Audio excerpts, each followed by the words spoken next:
Hello, I'm doing a movie review, and the movie I want to review is Suspiria. Now, Suspiria came out in 1977, and this is an Italian horror film co-written and directed by famous Italian filmmaker Dario Argento. Now, before this, Dario Argento did films like Bird with the Crystal Plumage and Cat O' Nine Tails and Deep Red, and after this he would go on to direct films like Phenomena and Tenebrae, and he also co-wrote the movie Demons with Lamberto Bava.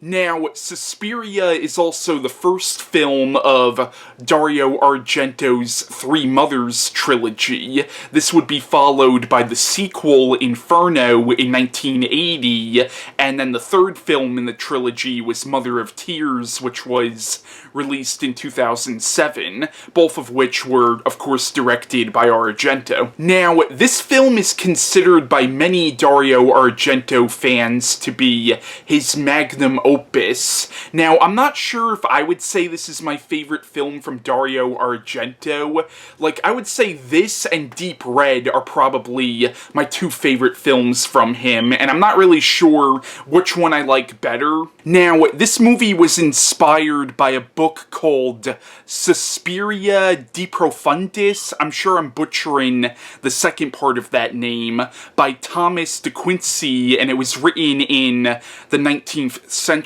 Now, the plot of Suspiria is, it's about this American ballet student named Susie, played by Jessica Harper, who is going to this ballet school in Germany, and when she first gets there, she sees this student running out of the school all panicked, and later on in the movie, you see that student get brutally murdered by an unseen figure. And throughout the film, Susie starts seeing and hearing weird things going on at the school, and it turns out that the school is actually run by a coven of witches. And eventually in the movie, Susie learns that this coven of witches who run the school actually worship this powerful witch who is one of the three mothers, who are these three powerful witches. Now, Suspiria is an awesome freaking movie.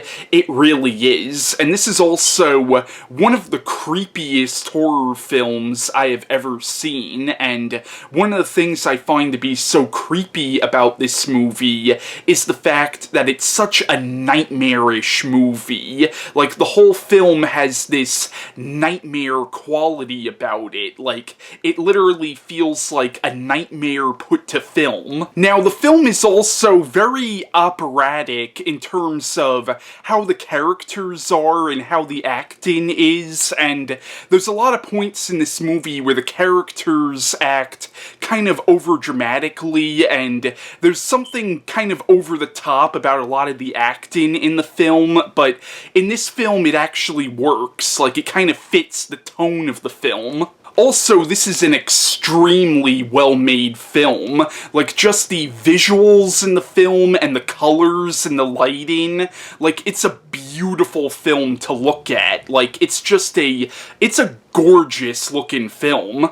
And also, you can't possibly talk about this movie without also talking about the soundtrack for this movie by Goblin, who also did the soundtrack for many of Dario Argento's other films. Like, the score for this film is such a beautiful and haunting score, which really kind of adds to the nightmare quality of the film.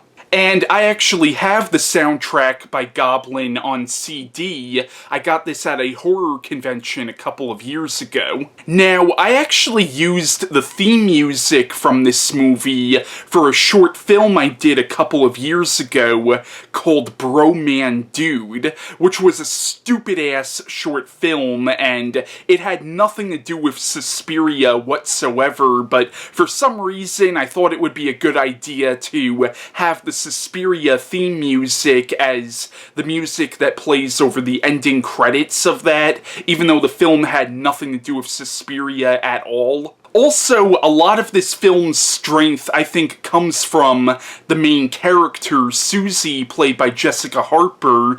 And what I really like about the character of Susie is, like, there's definitely, like, you can tell she's a very intelligent and sophisticated character, and she is definitely a strong character, but there's also something kind of innocent about her as well. And I think Jessica Harper just does a brilliant job in the film at playing this character. But yeah, once again, Suspiria is an awesome movie and is definitely one of Dario Argento's best. Now, before I end this review, my friend Bill Burns, who is a college professor who showed up at the end of my Exorcist review and at the end of my Jaws review, he did a little mini review on this film, so check out this little mini review that my friend did. Well, Suspiria is one of my favorite horror films. Absolutely, it's just it's just an experience for the mind, for the eyes, for all the senses. And what Argento does so brilliantly in the film is that he overloads all those things. The colors are brighter, the sound, like the soundtrack by Goblin, the use of diegetic sound, the performances, the violence. Everything in the film is just like overload, just like overloads the senses. And I love it. I think it's absolutely brilliant the way it all comes together. There's that sort of dreamlike aspect to the film as well, where it's like you're not sure if this is real or if it's a dream. And I also think it's the greatest witchcraft film ever. The witchcraft films are like my favorite genre of film. And I just love the way in the film, it's a very female-oriented film. It's not a very masculine film. It's a very feminine film. And I think that in terms of the characters in the film, we get a lot of different sort of strong female characters in the film. In terms of fitting into the oeuvre of Argento, I think this is where you really saw the blossoming of Argento the artist. Prior to this, he was an amazing director. Of the giallos that he made, Bird with the Crystal Plumage, and Cat o' Nine Tails, and Four Flies on Grey Velvet, and of course, culminating in Deep Red. The films are amazing. They're really amazing films. But you could see the influence of the other directors on him. People like Antonioni, people like Leone, people like even Peckinpah. You could see in his films. You could see those influences in his films. Hitchcock, of course, he would be the first to admit that. But to me, Suspiria is the first film where you saw him come into his own as an artist, as an auteur of his own, and that kind of approach to film would sort of inform the films afterwards in terms of like Inferno, Opera, even Tenebrae afterwards. So I think that it's such an important film in his in the history of his films because of that I feel this is the first true Argento film. So yeah, I hope you guys enjoyed my friend's take on this movie, and that was my review on Suspiria, and my next movie review will be Inferno.